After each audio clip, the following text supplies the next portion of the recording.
Hi everyone, thank you for joining us for our second video status update for Nexus. I'm Alan Landau, and once again I'm joined by Andrew Bertino.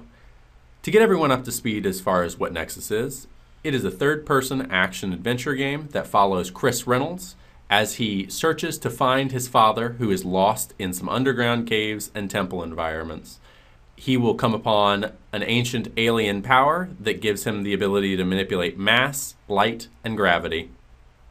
This week, we're going to go into our second shell, show you around, and then go over our programming and art updates for the week.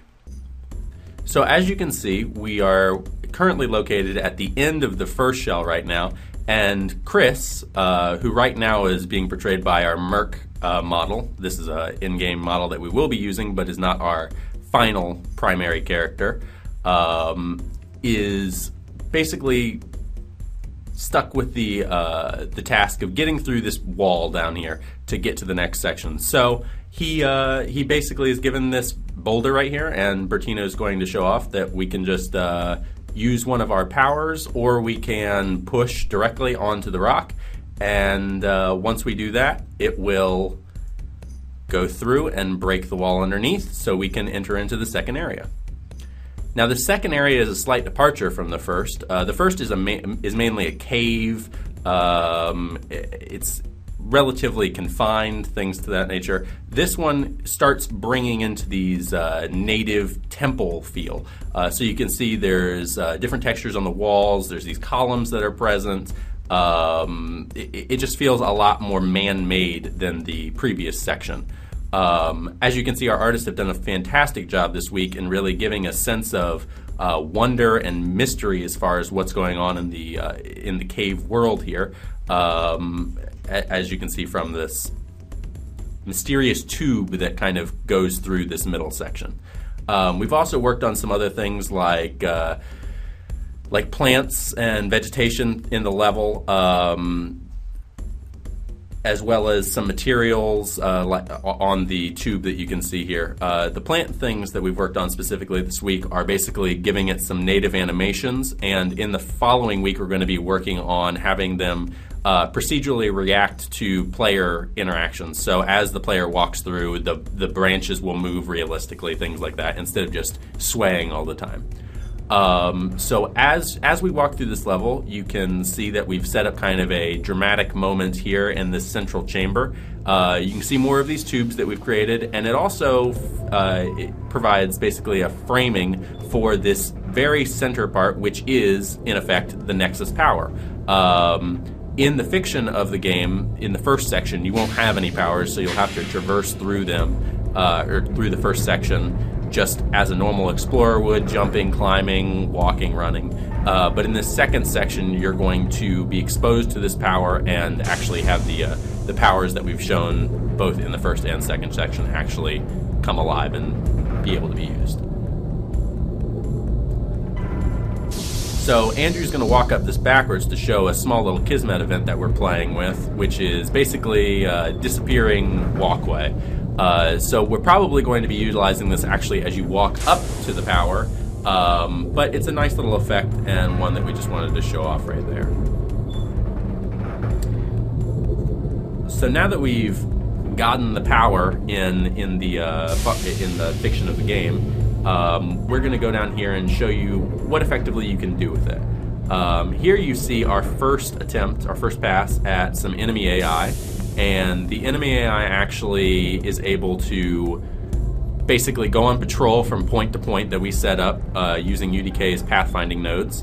And then if the player comes within range, it's actually able to realize that the player is around it, and it basically is just aware of the player. And then if you come too close to it, it will start attacking, and it'll basically charge up and then do a rush towards you. Now, this seems a little bit out of place for our current model that's in there, which is a robot, but eventually that will be changed out to a boar character, so that those animations and attacks fit.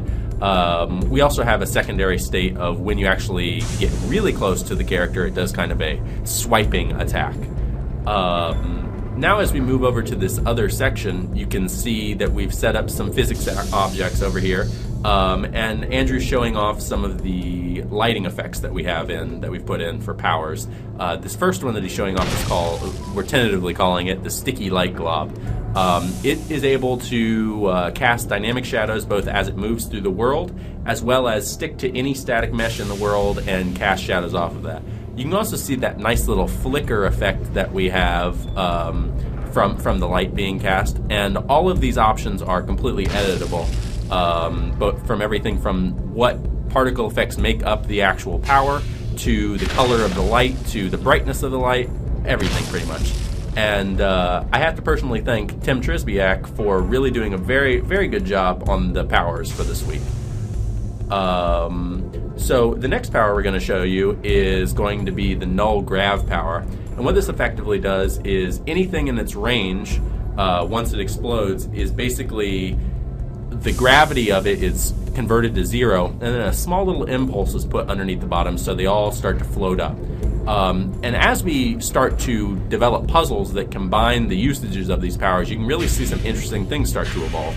Like using basically a boulder as both a projectile enemy, as both a projectile weapon, as well as maybe a flashlight of sorts. So you throw sticky light globs on a block, and then blast it up in the air using null grav, and then shoot it at a force, or shoot it down a hallway that you don't know what's coming around the corner.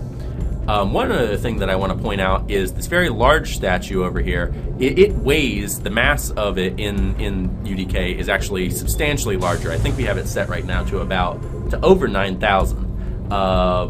And effectively, if you try and use any forces on it just naturally, it won't actually react to it very well. You can't actually move it. You can tip it over, but that's about it.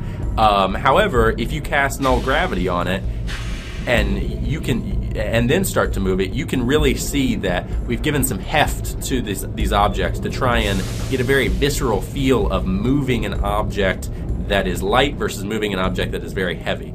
And it also plays to the effect of heavier things in the world are slower to move, but they also pick up momentum more quickly, and that momentum carries through in its inertia. So it's a very interesting system that we've designed with mass and gravity, and we hope to utilize it in some puzzles that we develop for this section throughout this next week. Now that we've shown you through our second shell, we're going to get into some specific things that the programmers and artists have accomplished this week. One of the main goals this week for the programmers was getting our power systems in. This week they focused on the projectile systems, which are a subclass of our weapons system. These include the gravity grenade, the gravity bomb, and the sticky light glob. Additionally, some programmers worked on integrating some new animations, like the two that you can see here are idle animations for the Merc, of him lighting a cigarette and cracking his knuckles. This is our initial portrait study of Chris, which leads nicely into our initial high poly sculpt of Chris. Here you can see some concepts for the Nexus area that will be the main focal point of our second shell. As I touched on earlier, our initial enemy class will be a boar, and here you can see that model UV'd and textured.